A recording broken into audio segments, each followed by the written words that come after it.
Salut les amis et bienvenue dans la bibliothèque de l'étrange. On se retrouve aujourd'hui pour un top recommandation d'automne. J'ai cherché dans ma bibliothèque et j'ai trouvé quelques titres qui pour moi sont parfaits pour cette saison automnale. Il s'agit dans la grande majorité des livres d'horreur purs et durs, mais il y a aussi des thrillers horrifiques. En tout cas, j'espère que vous allez apprécier ma petite sélection et n'hésitez pas à me donner des suggestions de titres qui pour vous sont parfaits pour cette saison. Sans plus attendre, on va rentrer dans le vif du sujet. Et on va commencer par un petit Stephen King, Jessie, ou Gerald's Game en anglais. Personnellement, je préfère le titre en anglais, mais bon, c'est un choix que l'éditeur français a fait et on va le respecter. Bon bref, dans cette histoire, on va suivre le personnage principal, Jessie. Son mariage, il n'est pas ce qu'il était auparavant. Gerald, son mari, s'adonne à des pratiques sensuelles qui ne lui plaisent plus. Il a l'habitude de l'attacher pendant leur partie intime et Jessie n'apprécie plus cela. À un moment donné, lors d'un petit voyage, en amoureux, dans un petit cottage, Gerald,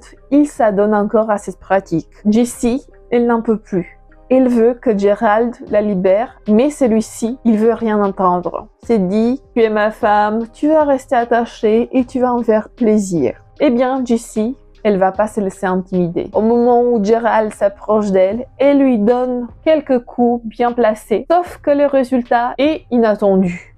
Gerald succombe à une crise cardiaque et Jessie, elle se retrouve attachée à son lit, impuissante. Le cadavre de son mari gise à côté d'elle et elle est attachée, sans possibilité de se libérer. Il me semble que personne ne sait qu'elle se trouve dans cet endroit. Elle est toute seule et elle commence à paniquer. Elle va essayer de se détacher, mais les heures passent et passent et les souvenirs font surface. Elle va se remémorer des choses qui sont passées lors d'une éclipse, des choses de son passé qui ne sont pas vraiment agréables et en même temps, elle va faire face à des sorts, des visions. Il y a un côté, une aura un peu surnaturelle qui plane dans cet huis clos et moi j'ai adoré. J'ai adoré cette ambiance qui était très pesante. J'ai bien aimé le personnage de Jessie qui s'est retrouvée dans une position impossible et qui allait tout faire pour s'échapper et pour pouvoir survivre parce que bon, elle se retrouve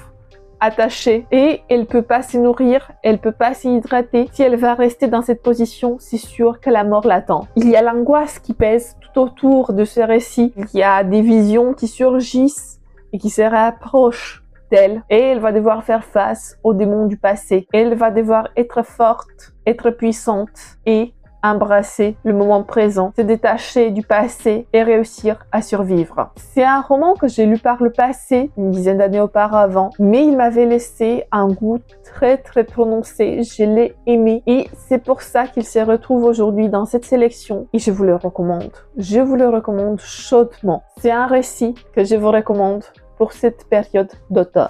On va continuer avec un petit titre en anglais qui s'appelle Maggie's Grave. Malheureusement, il n'a pas été traduit en français, notamment parce que c'est un titre sorti en auto-édition. C'est un titre assez gore, il y a des scènes très puissantes, très visuelles, très impactantes. L'auteur, David Sutherland, il fait pas du tout dans la dentelle. C'est brutal, c'est impactant, c'est très visuel, mais c'est fun. C'est un sort de slasher où il y a beaucoup de sang et des viscères. Vous voulez une atmosphère un peu marrante, même si, bon, je sais, il n'y a rien de marrant dans des morts, mais moi j'ai beaucoup aimé cette ambiance. Notre histoire va démarrer des années et des années auparavant. Maggie est enceinte. Elle habite dans un cottage reculé à côté de la ville et elle est supposée être une sorcière. Les gens de la ville ont peur d'elle et commencent à créer une révolte. Ils vont entourer sa maison, ils vont l'accuser de sorcellerie. Le pire dans tout ça, c'est qu'ils vont lui couper le ventre alors qu'elle est encore vivante. Du coup, elle va voir son bébé mourir sous ses yeux et c'est trop pour Maggie. Elle peut pas accepter cela. Même si elle n'était pas une sorcière dans le vrai sens du terme, alors là, sa colère, elle explose. Elle va maudire la bourgade et elle va rien laisser échapper. Tous les habitants, tous les descendants de ces habitants vont être maudits et ils vont subir sa malédiction de génération en génération. Sa colère elle ne va jamais s'apaiser. Maintenant, on est dans un temps présent. La bourgade où Maggie, elle avait habité, se meurt. Mais pourtant, il y a quelques habitants qui subsistent. Il y a une adolescente tombe enceinte. Et à la naissance de son bébé, la malédiction de Maggie va ressurgir. Les habitants ont perdu la tête. Ils veulent assurer leur survie. Et cette fille avec son bébé vont être la cible de leur envie. En même temps, Maggie revient à la vie, plus puissante et plus terrifiante que jamais. Elle va pas faire dans la dentelle, non. Elle va tuer tous ceux qui se retrouvent sur son passage afin d'accomplir sa vengeance. Comme je vous disais, c'est un roman sanglant. Très sanglant. Si vous aimez pas la déferlance de sang, si vous aimez pas les viscères dans un roman, le petit côté slasher, alors ce récit c'est pas fait pour vous. Mais moi, je l'ai beaucoup aimé, c'était fun, c'était frais, même si c'était assez prévisible du point de vue de l'action. Moi, j'ai passé un excellent moment de lecture. L'anglais est assez facile d'accès. Si vous en lisez, n'hésitez pas à checker Maggie's Grave. On va continuer avec Les Incandescentes de C.J. Tudor. Moi, j'avais lu ce titre en anglais, mais comme vous voyez bien, il est traduit en français. 500 années auparavant, dans cette bourgade, il y a eu un grand incendie. Il y a pas mal de gens qui ont été brûlés et depuis, on entretient une sorte de mythe à l'intérieur de cet endroit. Récemment, dans le temps moderne, le prêtre de cette bourgade s'est suicidé. Et bien évidemment, les croyants ont besoin de quelqu'un sur qui se reposer. C'est à ce moment-là que Jake Brooks, la révérende, une femme, et sa fille Flo vont faire l'apparition dans notre histoire. Vont arriver dans cette bourgade et elles vont se confronter aux mythes et aux légendes de ses habitants. Bien évidemment, notre révérende, elle a beaucoup à faire. Elle doit se consacrer à cette paroisse parce que c'est en quelque sorte son rédemption. Il y a en tout qui s'est passé il n'y a pas si longtemps que ça et qui la hante. Flo, sa fille, elle n'est pas trop emballée par ce village. Cependant, elle fait la rencontre d'un gars qui a l'air assez sympa, assez chouette. Mais les choses sont plus complexes. Il y a une entité surnaturelle qui va apparaître devant Flo et qui va la mettre en garde. Mettre en garde contre quoi? Contre qui?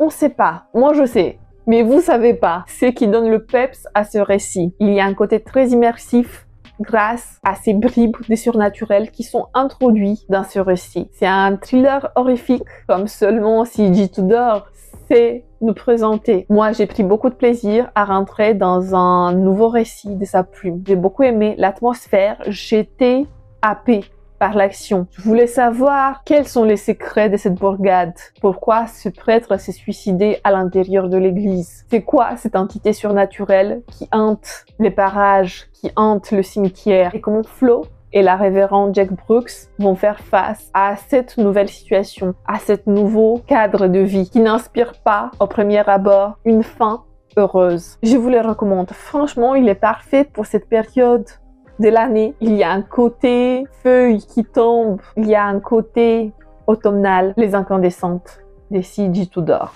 Le quatrième titre que je voulais vous recommander, c'est Mexican Gothic de Silvia Moreno Garcia. C'est un roman d'horreur d'ambiance. Il est lent, très lent. L'action est posée. On avance petit à petit. On a des mystères. Il n'est pas bourré d'action.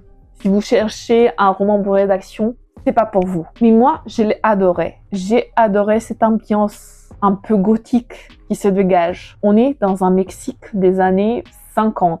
Il y a Naomi, une jeune femme qui a un esprit libre, très libre pour cette époque. Elle veut faire quelque chose de sa vie. Elle sait pas encore quoi. Elle teste plein de choses. À un moment donné, son paternel l'appelle. Il a un peu marre de ses flâneries, mais il va lui accorder une dernière chance si elle va aller aider sa cousine. Sa cousine, elle a envoyé une lettre de détresse. Elle est mariée avec un jeune bourgeois anglais depuis pas si longtemps que ça. Mais sa lettre ne lui ressemble pas du tout. C'est une lettre d'aide, un appel à l'aide. Et Naomi, qui était comme une sœur pour Catalina, elle va accepter tout de suite d'aller dans ce manoir, va y aller. Mais elle va pas être accueillie à bras ouverts parce que, disons que cette famille très riche venue d'Angleterre a un côté très raciste malgré le fait qu'ils se retrouvent au Mexique. Le patriarche, le grand-oncle qui trône un maître sur cette baraque, il est très raciste. Il a des propos très déplacés devant Naomi. Et Naomi, elle en peut plus. Mais elle est décidée d'accepter les règles de cette baraque pour sa cousine. Elle va analyser, elle va enquêter un peu. Et si les choses